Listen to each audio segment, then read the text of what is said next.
अस्सलामुअलैकुम वरहमतुल्लाहि वबरकातुहू। उम्मीद है आप सब खैरियत, तंदुरुस्ती और आफियत के साथ होंगे। आप देख रहे हैं JJCY सर जब्बार। आज की lecture video first year pre engineering, pre medical और कंप्यूटर साइंस तीनों ग्रुप्स वालों के लिए। शुरू करते हैं। बिस्मिल्लाहिर्रहमानिर्रहीम।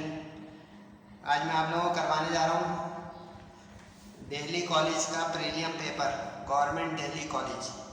अपने साथ जो है कैलकुलेटर, हाइलाइटर, बुक और पेन रख लें। तगड़ा पेपर है दिल्ली वालों का, मैंने इसको देखा है, आप भी देखें। थोड़ा तेज़ करने की कोशिश करेंगे। बोर्ड एग्ज़ाम बिल्कुल जो है करीब आ चुके हैं।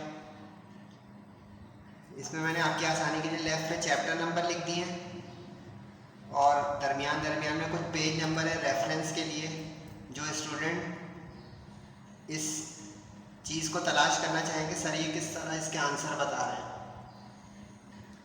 सही है। पहली MCQs है चैप्टर 1 की। 1 स्टेरेडियन।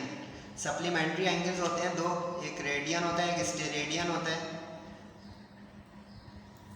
इसमें लिखा हुआ है कि किसके has a surface area equal to the square of sphere's radius. ये डेफिनेशन है। जितना रेडियस ज़्यादा होता जाएगा उस सॉलिड सिलेंडर का, उतना उसका ये एंगल, सॉलिड एंगल यानी स्टेरेडियन बड़ा होता जाएगा।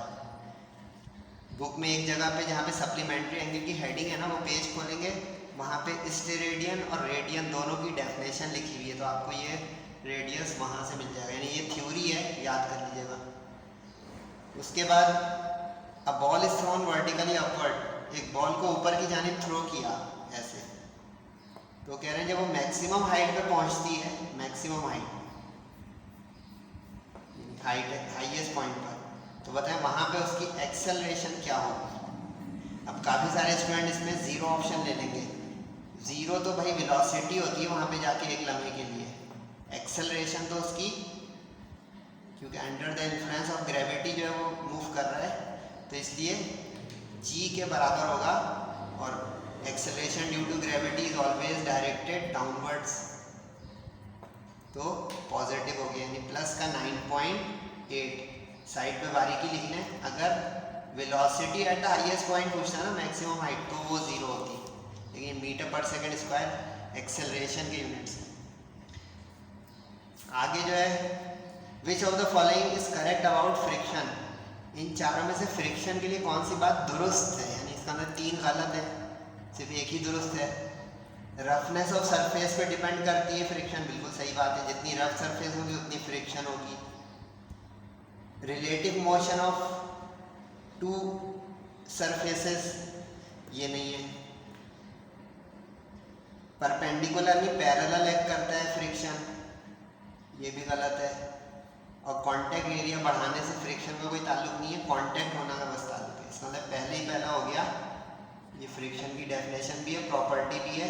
चैप्टर 3 देखिएगा, उसमें मिल जाएगा फ्रिक्शन की प्रॉपर्टीज़ या क्वालिटीज़ में। चैप्टर 4 की MCQ आ गई। इसमें से कौन सा मोमेंट ऑफ फोर्स नहीं हो सकता। R cross F, moment arm into force, ये तो डेफिनेशन है। Rate change of angular momentum is torque, ये भी है। मोमेंट ऑफ इनर्शिया जो रोटेशनल मोमेंट है I, जिसमें mr² आता था, ये भी है। ये वाला नहीं है, R क्रॉस अल्फा। मज़ेदार MCQ। अच्छा, इसमें एक चीज़ बता दूँ, दिल्ली वालों ने एक्सरसाइज की एक भी MCQs नहीं है दिए, अंडरस्टैंडिंग के लिए और दिमाग खोलने के लिए बहुत बेस्ट है, देखिएगा। 25 ग्राम बॉल एरो लिखा हुआ है, कह रहे हैं वर्टिकली अपवर्ड जो है थ्रो करते हैं, फायर करते हैं एक एरो को इस वेलोसिटी से। इसका मतलब है कि ये इसकी VI हो गई, ये इसका मास हो गया। अगर एयर फ्रिक्शन नेग्लिजिबल हो तो बताएं कि ग्रेविटेशनल पोटेंशियल एनर्जी क्या होगी इस मैक्सिमम हाइट पर। तो इसके लिए आपको सॉल्व करना पड़ेगा, क्योंकि ग्रेविटेशनल पोटेंशियल एनर्जी जो होती है चैप्टर 5 में mgh। अब h तो दिया हुआ ही नहीं है, पहले h निकालें। किस चीज़ से सर निकालें? h निकालें इससे, VF² - VI² upon 2g, third equation of motion से। VF0 होगा हाईएस्ट पॉइंट में पहुंच के, सही है।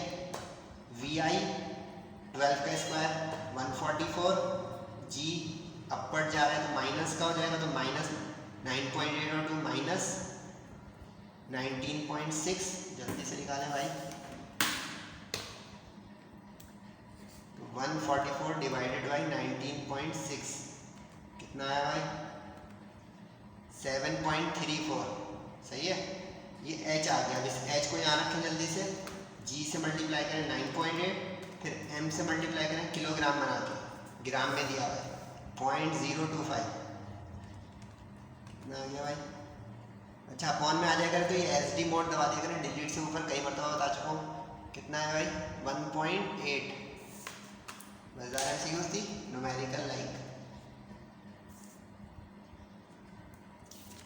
पहले हाइट निकाल लें, फिर पोटेंशियल एनर्जी के फॉर्मूले रख दें। अगर किसी सरफेक्टेंट को डिसॉल्व कर दें वाटर में, तो देखा होगा फाइबर्स वगैरह जो कपड़े वगैरह होते हैं जल्दी धुल जाते हैं। तो ये क्यों होता है? ये इसलिए होता है कि जैसे ही जो है वो सरफेक्टेंट आता है तो उसके अंदर जो है सरफेस टेंशन को कम करवा देता है। जब सरफेस टेंशन कम हो जाता है तो पेनिट्रेट कर जाते हैं वो डिटर्जेंट्स या वो सोप्स वगैरह। पेज नंबर 133 पे इसकी तफसील पढ़ना चाहें तो पढ़ भी सकते हैं कि सरफेस टेंशन कम होकर उसमें वो पेनिट्रेशन बनती है डिटर्जेंट्स वगैरह की या सोप वगैरह की। ऐसा फ्लूइड जो टर्ब्यूलेंट हो, टर्ब्यूलेंट, अच्छा 3 तरह के होते हैं, एक लैमिनार होता है, एक ट्रांजिएंट होता है और एक टर्ब्यूलेंट होता है, सही है। इसमें जो है कह रहे रेनॉल्ड नंबर उसका क्या होगा? रेनॉल्ड नंबर जो है सबसे ज़्यादा होता है इसका टर्ब्यूलेंट का। एक लैमिनार होगा उसको 2300 से नीचे होगा, एक ट्रांजिएंट होगा जो 2300 से 4000 के दरमियान होगा। ये भी थ्योरी है, इसका पेज मैंने लिखा नहीं है, लेकिन ये आप चैप्टर 7 फ्लूइड डायनेमिक्स खोलेंगे ना, उसमें मिल जाएगा ये रेनॉल्ड नंबर की हेडिंग में। रेनॉल्ड नंबर की हेडिंग में ये आपको मिल जाएगा अगर आप देखना चाहें तो। ये रहा पेज नंबर है 147। ये देखिए तीनों लिखे हुए हैं यहाँ पे, लैमिनार, ट्रांजिएंट, टर्ब्यूलेंट। अब 4000 से ऊपर वाला जो है ना टर्ब्यूलेंट है, पेज नंबर 147, ठीक है भाई। आप लोग बोला करेंगे सर समझाएं नहीं, हम नहीं समझना चाहते। बोलते क्यों नहीं आप लोग? सर समझा क्यों रहे भाई, हमें बस रटवाएं, जान छुड़ाएं। Thumbs up, excellent. Potential difference capacitor का 10 वोल्ट है, 10 मिलीमीटर की प्लेट है। ये भी न्यूमेरिकल लाइक आ गया। E = V/D। E को इलेक्ट्रिक फील्ड इंटेंसिटी कहते हैं, वही पूछ रहा है। V रखे हैं 10, डिवाइड कर दें उसको मिलीमीटर को मीटर बना के, 1000 से डिवाइड किया तो कितना आ गया? 0.1। तो डिवाइड बाई 0.1। यूनिट्स का ध्यान रखिएगा, यूनिट गलत रख दिया ना तो आंसर कोई और वाला ऑप्शन आ जाएगा। देखिए 100 ऑप्शन आ गया।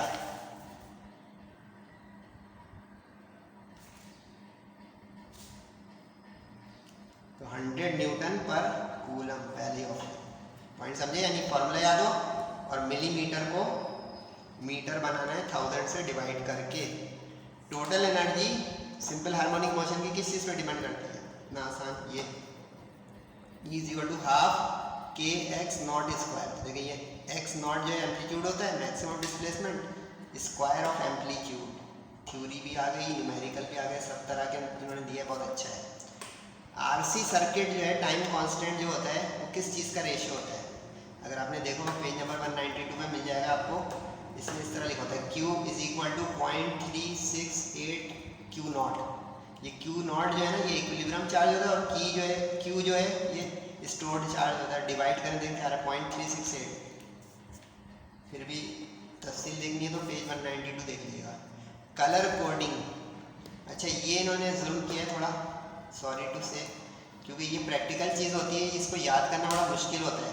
पेज नंबर 198 खोलें, मिल तो जाएगा, लेकिन इस तरह की MCQs आनी नहीं चाहिए। येलो, वायलेट, वायलेट को वो लोग पर्पल भी कहते हैं, ये वाला ऑप्शन होगा इसका। इससे दारोमदार होता है कितने ओम से कितने ओम तक की रेंज है उस रजिस्टर की। जैसे अब ये 4.7 के ओम है, इसकी बुनियाद पे ये आएगा, लेकिन ये रटना पड़ेगा। वरना आप पेज 198 खोल के रिसर्च कर लें। इलेक्ट्रिक सोर्स जिसकी इंटरनल रेजिस्टेंस 25 ओम हो वो मैक्सिमम पावर कब डिलीवर करेगी? उसी वक्त करेगी जब उसके बराबर हो। इसको मैच्ड कंडीशन कहते हैं। मैच्ड कंडीशन एक फॉर्मूला होता है, उससे आता है ये P = I² R लोड, और ये R लोड खुद एक फॉर्मूले से आता है, सॉरी I जो है वो खुद एक फॉर्मूले से आता है, इस तरह का होता है वो R/R+R। तो ये पावर डिसिपेशन का टॉपिक है, पेज 208 पर आ जाएगा। कभी भी मैक्सिमम, क्योंकि ये आपको देखना है मैक्सिमम पावर उसी वक्त अचीव होगी जब इंटरनल रेजिस्टेंस लोड के बराबर हो जाए, वरना आम हालत में इंटरनल रेजिस्टेंस कम होती है। साइड में लिख लीजिएगा, मैक्सिमम ना बोलता ना तो कम वाला ढूंढते हैं, 25 से कम वाला। फ्रीक्वेंसी ड्राइविंग फोर्स की अगर नेचुरल फ्रीक्वेंसी का मल्टीपल हो जाए तो क्या होगा? खतरनाक रेजोनेंस होगा और कोलैप्स कर जाएगी वो चीज़ें, नुकसान आ जाएगा। मैक्सिमम, इसको रेजोनेंस कहते हैं, मैक्सिमम हो जाती है नेचुरल फ्रीक्वेंसी से मैचिंग में। दो ट्यूनिंग फॉर्क हैं, एक 510 का है, ये F1 F2 ले लें। इसको कह रहे कितनी बीट्स सुन सकते हैं। बीट्स फ्रीक्वेंसी होती है 2 - 1 या 1 - 2। सिंपली ये समझे कि माइनस करना है डिफरेंस, इसमें इनिशियल फाइनल में देखिए, बस माइनस करते हैं बड़े में से छोटे को, तो कितना है 2 आ गया, यानी 2 बीट सुन सकता है वो बंदा जो इस तरह के ट्यूनिंग फॉर्क के करीब बैठा हुआ है। अब यहाँ पे 4 का डिफरेंस होता है, 7 से बड़ा नहीं आना चाहिए कभी। बीट फ्रीक्वेंसी मैक्सिमम जो है, जो ऑडिबल होती है नॉर्मल ह्यूमन ईयर के लिए, वो 7 होती है। 7 से बड़ा नहीं आना चाहिए कभी भी, सही है। डिफ्रैक्शन फ्रिंजेस सुपरपोजिशन, ये तो डेफिनेशन है। Due to the superposition of light waves coming from the 2 parts of the same wave front, पहला ऑप्शन है। ये देखिए डेफिनेशन याद करें, देख रहे हैं कुछ डेफिनेशन भी आ रही है, बीच बीच में न्यूमेरिकल भी है। प्रैक्टिस के लिए बहुत अच्छा है, यानी इस पर गौर किया।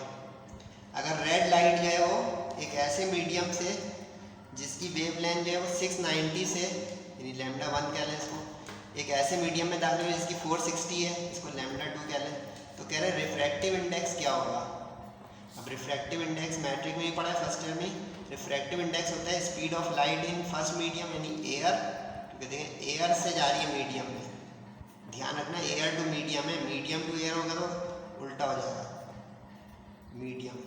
अब v होता है f λ, ठीक है। Frequency does not change with the medium, लिख लें कहीं, मैंने ये वैसे एक्सप्लेन किया हुआ है।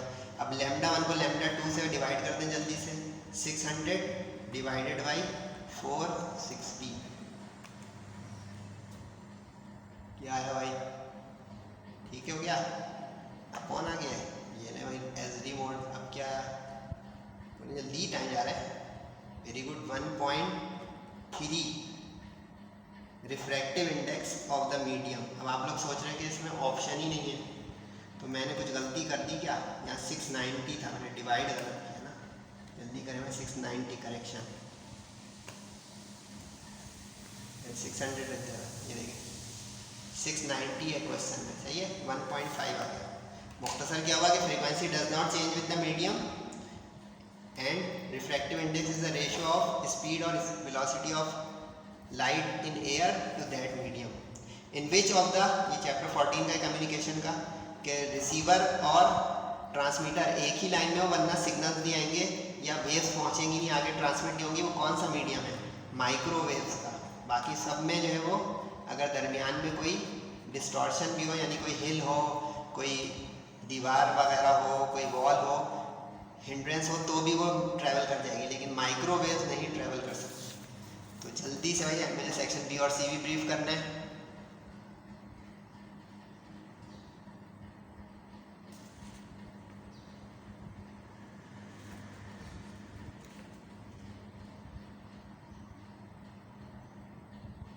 सही जी, सेक्शन बी और सी पे आए जल्दी से। अच्छा, बहुत कुछ मैंने आपके लिए किया हुआ है, आप भी अपने लिए कुछ करें। ये लेफ्ट पे लिखा हुआ है theory numerical, T for theory, N for numerical. Dot का मतलब है कि न्यूमेरिकल बुक के नहीं है, और EX का मतलब है कि ये एग्जाम्पल है बुक की, सही है। 8 न्यूमेरिकल 6 थ्योरी, देखिए मॉडल पेपर फॉलो हो रहा है, डीजे का मैंने आपको आदम जी का भी कराया, उसमें भी यही है 8 न्यूमेरिकल कम से कम आएंगे। अगर आप डायमेंशन वाले सवाल को भी न्यूमेरिकल समझेंगे तो 9 हो जाएंगे, मैंने इसके बगैर 8 का है। ठीक है, जल्दी जल्दी आ जाए भाई। पहले ही न्यूमेरिकल आउट ऑफ बुक है, क्या करें, कहेंगे सर कराएं। ये नहीं, कहानी यही है कि एक गाड़ी है जो ट्रैफिक सिग्नल पे खड़ी हुई है, रेड था सिग्नल, जैसे ही ग्रीन हुआ वो गाड़ी आगे बढ़ी, इसका मतलब खड़ी हुई है का मतलब इनिशियल वेलोसिटी 0 हो गई। आप लोग वर्डिंग में लिखिएगा, मैं कम वक्त में करा रहा हूँ तो थोड़ा मैंने इस दफ़ा वर्डिंग कम यूज़ किया, लेकिन आप वर्डिंग में जैसे प्रेजेंटेशन साल भर मैंने चैप्टर वाइज चैप्टर न्यूमेरिकल के दिए ना, वैसे कीजिएगा। इनिशियल वेलोसिटी 0 हो गई, जैसे ही ग्रीन सिग्नल हुआ वो आगे बढ़ी एक्सेलरेशन के साथ 4 मीटर पर सेकंड स्क्वायर ए हो गया। उसी टाइम पीछे से एक बस आई और ओवरटेक कर गई उस गाड़ी को। ये डायग्राम अगर नज़र आ रही हो, इसमें ये कि ये सिग्नल है, यहाँ पे गाड़ी खड़ी हुई है, इनिशियल वेलोसिटी 0, फिर एक्सेलरेट करके आगे चली गई, बस पीछे से आई, स्पीड कांस्टेंट 10 मीटर पर सेकंड के साथ, लिखा हुआ है 10 मीटर पर सेकंड। उससे फिर वो ओवरटेक वक्ती तौर पे बस आगे निकल गई। लेकिन अगर आप लोग फिजिक्स जानते हैं, acceleration is something else, velocity is something else. बज़ाहिर वो बस निकल गई है, लेकिन जब गाड़ी इतनी एक्सेलरेट होगी 4 मीटर पर सेकंड स्क्वायर से, लेकिन मीटर पर सेकंड स्क्वायर एक्सेलरेशन, मीटर पर सेकंड स्पीड या वेलोसिटी, तो आगे निकल जाएगी गाड़ी थोड़ी दूर जाके। तो वही पूछ रहे हैं कि कितनी दूर जाके, हाउ फार, यानी डिस्टेंस, और जिस टाइम वो ओवरटेक वापस कर लेगी बस को कार, उस वक्त उसकी फाइनल वेलोसिटी क्या होगी। तो एक्स वो पॉइंट तस्वुर कर लें और जल्दी से कर लें ख़त्म। अब इसमें 2 इक्वेशन बनानी पड़ेंगी, क्योंकि 2 चीज़ें हैं, गाड़ी अलग है, बस अलग है, सही है। कार के लिए एस डिस्टेंस और V F final velocity. Car के लिए सेकंड इक्वेशन, क्योंकि एक्सेलरेटेड मोशन है, एक्सेलरेशन दी हुई है। बस के लिए नॉन एक्सेलरेटेड मोशन है, तो वो हम सिंपली फार्मूला लगाएंगे v = s/t वाला। अब कार का डाटा यहाँ रखें, vi 0 है तो इस क्योंकि रुकी हुई थी ना सिग्नल पे, तो 0 × एनीथिंग 0 हो गया। जो a है 4 रखा, 2 से 4 कैंसिल, 2t² आ गया इक्वेशन 1, बस का 10t आ गया इक्वेशन 2। इन दोनों को कंपेयर कर लेंगे, दोनों में s आ गया है, कंपेयर जैसे कि इससे t आ गया। कैसे सर, 2 1 = 2 5 = 10 और t² से t कैंसिल, आप अपॉन में लाके भी कैंसिल कर सकते हैं, तो t आ गया 5 सेकंड, यानी 5 सेकंड के बाद वो गाड़ी दोबारा ओवरटेक कर जाएगी उस बस को। अब t5 जो है कार वाले इक्वेशन में रख दें, यानी यहाँ 5 का स्क्वायर हो जाएगा 25, 25 2 = 50, यानी 50 मीटर दूर जाके गाड़ी दोबारा ओवरटेक कर जाएगी बस को। और उस वक्त उसकी स्पीड क्या होगी जब वो ओवरटेक कर रही होगी बस को, तो वी एफ तो फर्स्ट इक्वेशन हम मोशन में रख दें, तो यहाँ पे वी आई 0, ए सवाल में था क्वेश्चन में 4 और टी 5 सेकंड आपने निकाला था वो रखा, तो 5 4 = 20 मीटर। और देखें ये जजमेंट, बस की रफ्तार जो 10 वो ज़्यादा लग रही थी ना 4 से, रफ्तार अलग चीज़ होती है, लेकिन 10 जो 20 से कम है, इसलिए गाड़ी को आगे निकलना ही निकलना था थोड़ी दूर जाके। मज़ेदार न्यूमेरिकल, लेकिन अंदर की बात बताऊँ, ये जो पुरानी बुक है ना उसका न्यूमेरिकल था, लेकिन चैप्टर 2 जैसे आपको आना चाहिए। अच्छा, इसके बाद जो है ये थ्योरी है, थ्योरी बता देता हूँ भाई क्या सर, जो बात की लग रही है कि नहीं लग रही है इम्पोर्टेंट की। अच्छा, ये न्यूमेरिकल बुक का है, क्वेश्चन नंबर 556, ये मैंने इम्पोर्टेंट करवाया हुआ है। एंगल ऑफ फ्रिक्शन और एंगल ऑफ रिपोज ये मैंने इम्पोर्टेंट नहीं निकाला, लेकिन no tension no mention. Moment of inertia ये इंपॉर्टेंट है 50-50, सही है। उसके बाद वो कह रहा है स्पीड। अच्छा, ये न्यूमेरिकल भी आउट ऑफ बुक है, लेकिन बुक का देखें, आउट ऑफ बुक का मतलब ये नहीं होता है कि फॉर्मूले देखें, फॉर्मूले इक्वेशन मोशन हमारे सिलेबस में, बैंक कर्व का जो न्यूमेरिकल है वो बुक में है, इन्होंने बस वैल्यू चेंज की है। कह रहे हैं स्पीड बताएं जिसपे 100 मीटर रेडियस पे कोई कर्व ले रहा है, बैंक कर्व 30 डिग्री पर जो है रोड अगर फ्रिक्शन लेस हो। ये न्यूमेरिकल जो ऊपर वाले से हल्का है, सिर्फ आपको ये फॉर्मूला याद हो बैंक कर्व का। बैंक कर्व का ये चैप्टर 4 में फॉर्मूला है, टेंजेंट थीटा = v²/rg। वी कितना दिया हुआ है, वो भी तो पूछ रहा है स्पीड, फाइंड द स्पीड। आप तो फॉर्मूला मेकिंग पहले कर लेते हैं, rg उधर क्रॉस मल्टीप्लाई करते हैं, v² अलग हो गया, r रेडियस 100 रख दें, g 9.8 रख दें, थीटा 30 रख दें, कैलकुलेटर चलाएं, स्क्वायर आ गया v का, रूट ले लेंगे तो v आ जाएगा। समझे कितना मजेदार न्यूमेरिकल, करें प्रैक्टिस। क्योंकि बच्चे ये कहते हैं बुक से नहीं आया, बुक से नहीं आया, लेकिन ये फार्मूला बुक का है। हाँ बोले, बुक का फार्मूला है, बुक का जो है सारे जो है यूनिट्स हैं, तो भाई आउट ऑफ बुक थोड़ी, आउट ऑफ बुक का मतलब तो है कि कोई ऐसी चीज़ दे दे जो हमारे सिलेबस के फार्मूला और थ्योरी में नहीं है। Numericals are based on theory, theory based numerical हो गया, तो बुक का नहीं है ये नहीं बोलेंगे। लेकिन मैं आपके लिए कर रहा हूँ, प्रैक्टिस करें इसकी, सही है, गुड। आगे बढ़े। अच्छा, इसे घुमा के दिया है कि वो कौन सा प्रिंसिपल है जिसपे हाइड्रोलिक मशीन जो है वो वर्क करती है। पास्कल्स प्रिंसिपल है, मैंने इंपॉर्टेंट निकाला था, उसने घुमा के दिया क्योंकि बच्चे पास्कल का लफ्ज़ ढूंढ रहे होंगे। तो देखें, ये वर्डिंग से नहीं ढूंढिएगा, अकल से ढूंढिएगा कि पास्कल्स प्रिंसिपल का सवाल है, उसने अल्फाज घुमा दिए। द स्मॉल पिस्टन, अच्छा ये चैप्टर नंबर 7 का न्यूमेरिकल मैंने 6 रूल से लिख दिया, इसमें नहीं बल्कि 6 का ही है, फ्लूइड स्टैटिक्स का है, और ये वर्ड टू वर्ड बुक का है। पेज नंबर 139 का एक्सरसाइज का क्वेश्चन 3, इतनी देर के बाद पहला बुक का दिया इन्होंने, फ्लूइड स्टैटिक्स, जिसके अंदर हम हाइड्रोलिक प्रेस और हाइड्रोलिक लिफ्ट के न्यूमेरिकल करते थे, यानी पास्कल्स प्रिंसिपल, उसी की थ्योरी दे दी, उसी का न्यूमेरिकल इसलिए और लगा है। बोर्ड में इतने और नहीं लगे होंगे। अ लिक्विड ऑफ डेंसिटी, ये आया ना, is flowing through a horizontal pipe, ये चैप्टर 7 का, इसमें मैंने गलत नंबर लिखा है। ये इक्वेशन ऑफ कंटिन्यूटी और बोले बर्नौलीज इक्वेशन का न्यूमेरिकल, और बड़ा प्यारा न्यूमेरिकल है ये, मैं आपको करा रहा हूँ प्यारा इस सेंस में कि अकल का न्यूमेरिकल है, अकल का, आप भी लगाइएगा। वो कह रहा है कि एक पाइप है हॉरिजॉन्टल, सही है, हॉरिजॉन्टल पाइप है इस तरह की, लेकिन वो मोटी और पतली है, यानी कि एक जैसे उसका एरिया ऑफ क्रॉस सेक्शन नहीं है, एरिया ऑफ क्रॉस सेक्शन एक जैसा नहीं है, यानी कि आगे जाके वो पतली हो गई ऐसे, समझे। अब यहाँ पे इसका एरिया A1 अगर है तो यहाँ पे एरिया इसका A2 है, यहाँ पे इसकी रफ्तार पानी की और लिक्विड की V1 है तो यहाँ पे इसकी V2 है, सही है। अब इसमें पहले मरहले में हमें बर्नौलीज इक्वेशन लगानी पड़ेगी, क्यों? क्योंकि वेलोसिटी इस हिस्से की नहीं है, क्योंकि जब तक वेलोसिटी नहीं आएगी तब तक एरिया नहीं आ सकता, दो अननोन एक साथ नहीं आ सकते, क्योंकि अगर मैं ये लगा दूंगा इक्वेशन ऑफ कंटिन्यूटी तो दो अननोन है, A2 भी नहीं पता है, V2 भी नहीं पता है, दो अननोन हो गए, सही है। अब सवाल जल्दी से पढ़े और करें। A liquid of density, density 8000, ये रही वही डेंसिटी 8000, ठीक है। आगे बढ़े, आगे क्या रहेगा, यूनिफॉर्म क्रॉस सेक्शन नहीं है, नॉन यूनिफॉर्म। उसके बाद pressure difference 4 exponent, pressure difference का होता है डेल्टा P, सही है, प्रेशर डिफरेंस, यानी ये हो गया आपका P1 माइनस P2, क्योंकि जब पतली मोटी पाइप हो जाएगी तो प्रेशर डिफरेंस आ जाएगा। एक तरफ का जो एरिया ऑफ क्रॉस सेक्शन है वो इतना है, तो इसको A1 ले लें, आप लोग ही माशाल्लाह A1 आ जाए, ये एरिया का A1 है, आप लोगों का रिजल्ट A1 होगा। 9.9 मीटर पर सेकेंड इस हिस्से की रफ्तार है लिक्विड की, तो उसको V1 ले लें। 1-2 का ध्यान रखिएगा, ये 1-1 वो 2-2, ठीक है, 1-1-2-2, 1-1-2-2, ये देखें 1 इस पाइप का 2 इस पाइप का, 2 पाइप एक ही है, इस उसका मतलब मोटी पतली। आगे क्या रहेगा, area of cross section other point का, यानी ये वाला एरिया ऑफ क्रॉस सेक्शन हमारा मेन क्वेश्चन मार्क है। लेकिन न्यूमेरिकल जो है मज़ेदार इस सेंस में कि बुक का नहीं है, लेकिन इसने दोनों बर्नौली और कंटिन्यूटी इक्वेशन को इस्तेमाल करवा लिया, density, pressure difference, area, velocity. अब एरिया ऑफ क्रॉस सेक्शन पूछ रहा है वो दूसरे किनारे का, सही है।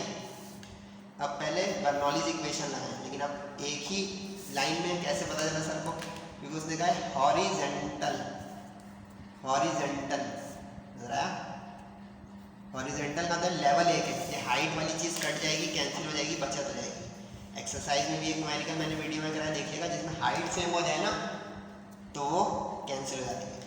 अब H1 H2 बराबर है तो H वाला हिस्सा कैंसिल होकर 0 हो जाएगा, सिर्फ बाकी जो बचेगा उसमें V को एक तरफ करें, बाकी सब नॉन एक तरफ करें, उसमें वैल्यूज रखें, तो आपके पास V2 आ जाएगा स्क्वायर के साथ, उसका रूट लेंगे तो आ जाएगा V2। ये V2 क्यों निकाला सर, क्योंकि V2 आ जाएगा तो इक्वेशन ऑफ कंटिन्यूटी लगा के अब A2 आ सकता है, क्रॉस मल्टीप्लाई किया, A2 अलग हो गया, वैल्यू रखी, आंसर आ गया। एरिया स्क्वायर मीटर में, वेलोसिटी मीटर पर सेकंड में। ये रास्ता था, ये मंजिल थी, लेकिन इसमें एक चेकिंग सिखा दूँ, जिस हिस्से का एरिया ज़्यादा होता है ना उसका वेलोसिटी कम होती है, और जिस हिस्से का एरिया कम हो जाता है उसकी वेलोसिटी ज़्यादा होती है। चेक करें, एरिया 5 था तो वेलोसिटी 9 थी, ठीक है, याद रखिएगा। अब एरिया 4 पॉइंट है कम, तो देखिए वेलोसिटी 10 पॉइंट है, यानी 9 से ये 10 ज़्यादा आया और 5 से वो 4 पॉइंट कम आया। मज़ेदार सिखाया सर ने। देखिए एरिया ज़्यादा है तो वेलोसिटी 9 पॉइंट है, एरिया 4 पॉइंट है तो वेलोसिटी ज़्यादा है, यानी तंग जगह से प्रेशर से पानी आता है। इसलिए देखा होगा कुछ लोग पाइप को आगे से दबाते हैं तो पिचकारी तेज़ निकलती है। सही कहा, थम्स अप, एक्सीलेंट। सर वक्त ज़ाया नहीं करें प्लीज़, वही नहीं कर रहे। आगे क्या है, ये numerical word to word book का है, चैप्टर नंबर, बोले किस चैप्टर का है, इलेक्ट्रॉन का न्यूमेरिकल है। तो ये इलेक्ट्रॉन का न्यूमेरिकल तो हो गया भाई चैप्टर नंबर 8 का। सही है, क्वेश्चन नंबर 4 देख लीजिएगा बुक से। इसमें बस एक चीज़ बता दूं, बुक का न्यूमेरिकल खोलेंगे ना क्वेश्चन 4, उसमें अल्फा पार्टिकल लिखा होगा। बस आप ये करेंगे कि अल्फा पार्टिकल का जो चार्ज होता है वो डबल होता है। सही है, इलेक्ट्रॉन का चार्ज सिंगल होता है।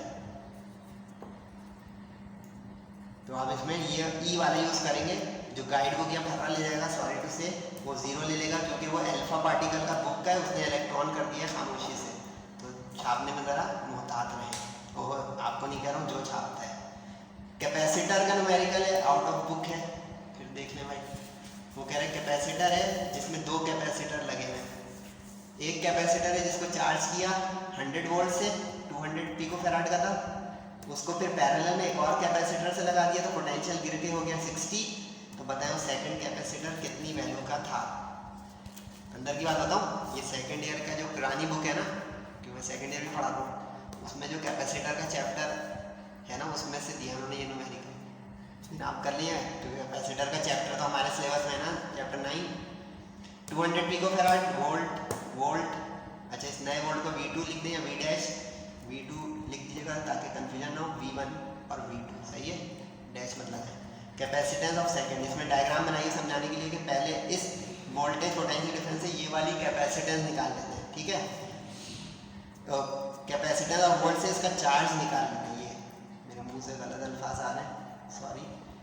यानी ये हमें पता है, ये हमें पता है, तो हम Q1 निकाल लेंगे QCV से, ठीक है। कन्वर्जन नहीं करें, पीको में आएगा, आंसर तक में पीको चला जाएगा। मेरी चैप्टर 9 की वीडियो देखिएगा, मैंने उसमें ये एक्सप्लेन किया है कि कन्वर्ट कब करते हैं कब नहीं करते हैं, आमतौर पे नहीं करते हैं कैपेसिटर वगैरह के न्यूमेरिकल में। अब ये जो Q है, इसी चार्ज के साथ ये पहुंच गया एक नए कैपेसिटर के साथ पैरेलल में अक्रॉस। लाजमी है कि अब ये वाला जो कैपेसिटर दूसरा इसके सामने आया, वो अपने चार्ज इसमें ट्रांसफ़र करेगा, क्योंकि इसकी प्लेट खाली है, एम्प्टी है, तो ये इसको ट्रांसफ़र करेगा। ट्रांसफ़र कैसे करेगा कि total charge initially stored Q1 will be distributed in these two, क्योंकि भाई इसकी प्लेट तो अपनी जगह रहेगी, लेकिन दूसरे को ये थोड़ा सा दे देगा, क्योंकि दूसरा खाली और इसकी प्लेट भरी हुई है जो वहाँ से चार्ज करके लाए थे। समझ नहीं अल्फाज, मेरे देसी अल्फाज, कि मैं खाने में कुछ लाऊँ, दूसरी प्लेट खाली है, मैं थोड़ा सा तुम भी ले लो, तो मेरी डिस्ट्रीब्यूट हो गई ना। तो ये वही थ्योरी है कि चार्ज जो नेट आया था वो 2 हिस्सों में तकसीम हो गया। तो अब इससे हम दूसरा चार्ज निकालेंगे।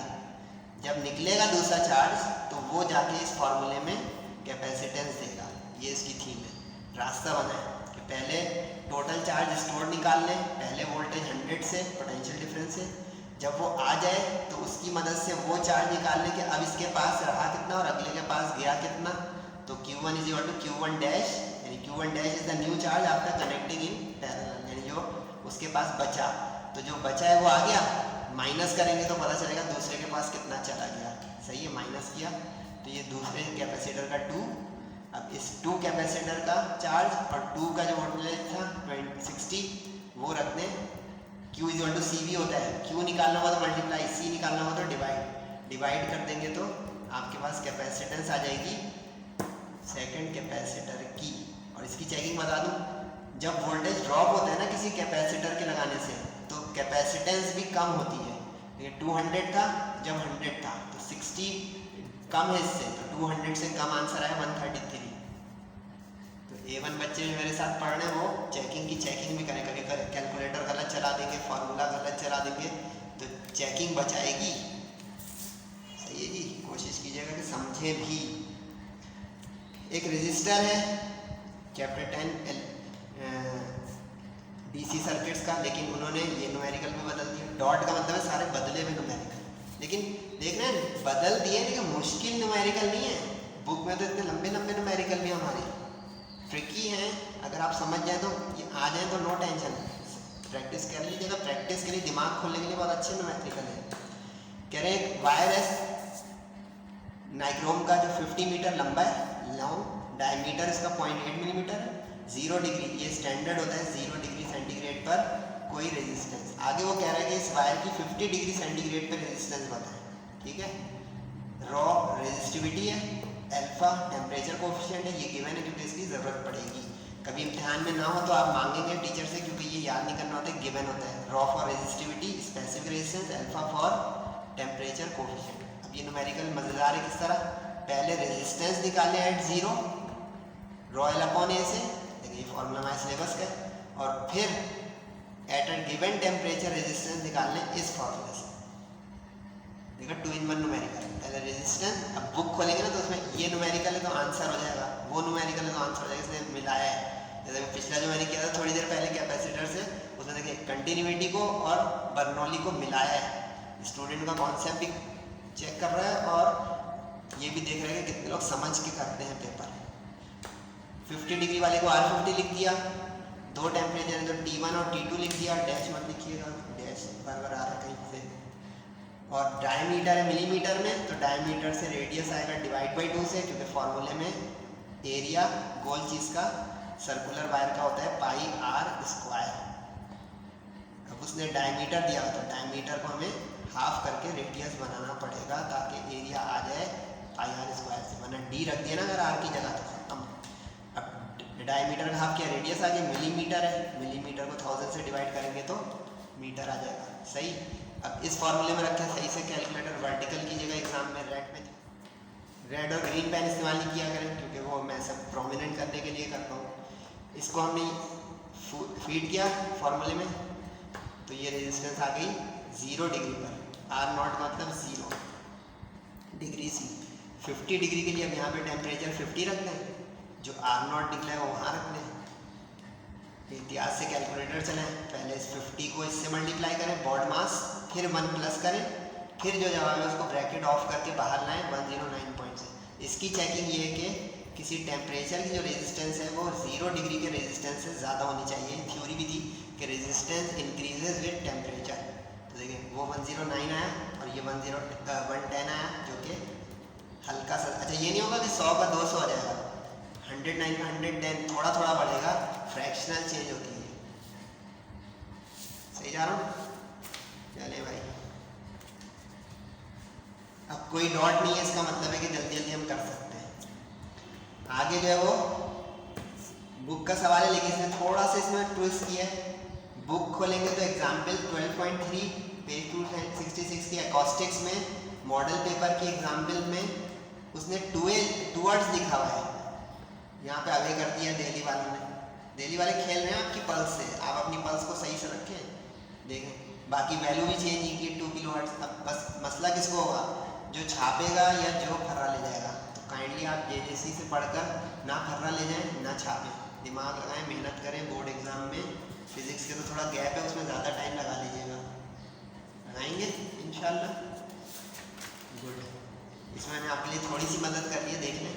फॉर्मूला ये वाला लगेगा क्योंकि अवे है, अवे सोर्स ऑफ साउंड और ऑब्जर्वर दूर दूर जा रहे हैं, तो अवे की वजह से फॉर्मूला उल्टा हो जाएगा। बुक की एग्जाम्पल में टूवर्ड्स है, ऊपर माइनस यहाँ प्लस, वहाँ पे बुक में ऊपर प्लस नीचे माइनस। अब इससे फ़र्क पड़ेगा, फॉर्मूले के अंदर फ़र्क आएगा तो वैल्यू में फ़र्क आ गया, वैल्यू में फ़र्क आ गया तो देखिए परसेंटेज चेंज, बुक वाले में पता नहीं 400 या 140% की चेंज आएगी टूवर्ड्स की वजह से। इसमें अवे की वजह से देखिए फ़र्क हो गया अपने तौर पे। अच्छा, रिवर्स का मतलब पैटर्न, इसकी सॉल्व एग्जाम्पल की मेरी वीडियो है, उसके प्रेजेंटेशन वहाँ से उठाई गई है, मैंने सिर्फ चेंज वाला हिस्सा दिखाया, पूरा सॉल्यूशन नहीं है। सही है, ओके। तो ये थोड़ा सा ट्विस्टर था। ओम्स लॉ इम्पॉर्टेंट है, ठीक है जी, थ्योरी लग गई।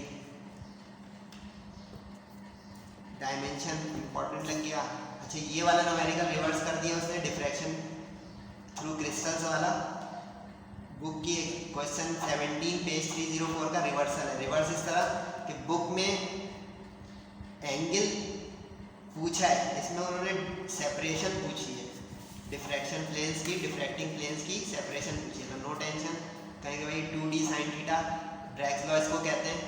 एक्सरसाइज का क्वेश्चन 17 देखिएगा मेरी वीडियो में, उसमें मैंने इसका फॉरवर्ड कराया है, तो रिवर्स का मैंने सिर्फ चेंज दिखा दिया। इसमें उसने एंगस्ट्रॉम यूनिट दिया हुआ है, सही है, और एक नई सी वैल्यू दी हुई है, उस वैल्यू को यूज़ करना सिखा दूँ कैलकुलेटर में। उसमें इसने दिया हुआ है 15 डिग्री 54 मिनट, कैलकुलेटर में इसको ऐसे फीड कर दें 15, ये डिग्री का बटन ये है, दबाएं,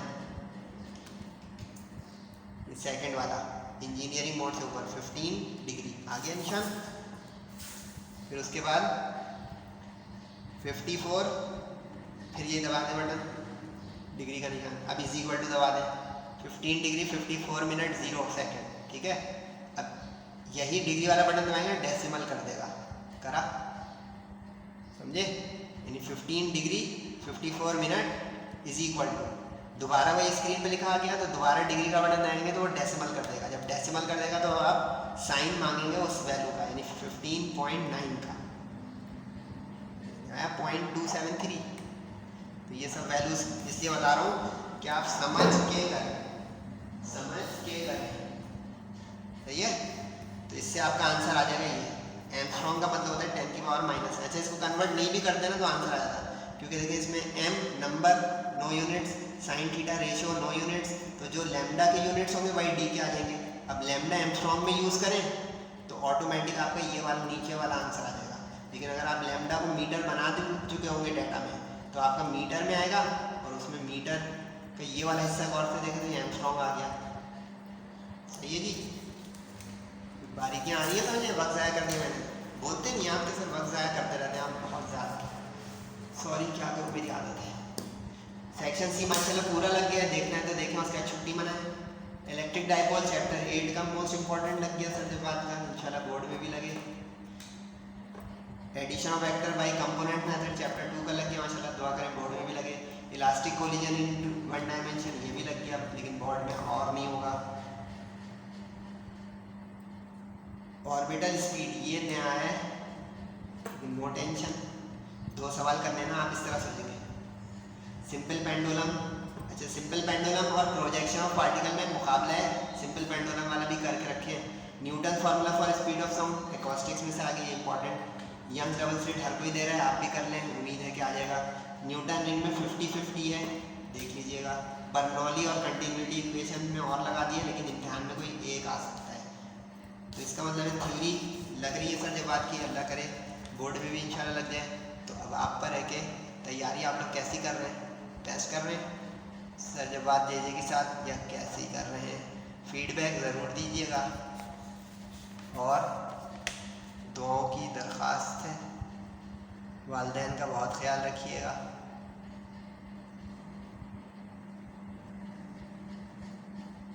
अस्सलामु अलैकुम वरहमतुल्लाहि वबरकातुहू।